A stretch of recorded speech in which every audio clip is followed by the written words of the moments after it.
Dernière question pour Antoine, quel est le thème pédagogique de la semaine? Alors on va parler aujourd'hui des gaps. C'est l'une des figures techniques les plus courantes, mais pas forcément les plus connues. Littéralement, un gap, c'est un trou de cotation, c'est-à-dire un espace-temps dans lequel aucun échange n'a lieu sur le titre.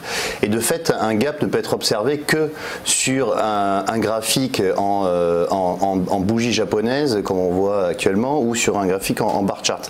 Alors il existe 4 types de gaps, que ce soit à la hausse ou à la baisse. Il y a premièrement le gap commun, c'est un gap qui n'a pas vraiment de signification, qui intervient dans un marché sans tendance. Il est la conséquence d'événements mineurs et en général sans volume. Il est très vite comblé notamment.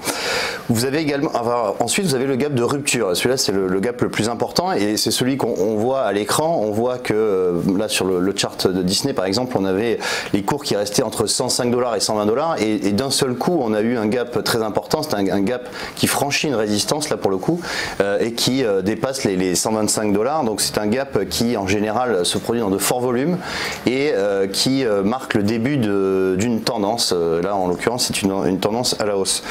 Ensuite vous avez un autre gap qui s'appelle le gap de continuation. Donc là lorsque la tendance est déjà bien avérée et que vous avez déjà le gap de rupture qui s'est fait, lorsqu'il y a une accélération de la tendance, vous avez souvent un gap de continuation il s'appelle.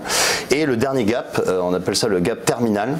Ce gap apparaît en général en fin de tendance et il est justement le plus souvent le démarrage d'un retournement de tendance. Donc il est très souvent comblé assez vite et ensuite les marchés repartent dans l'autre sens.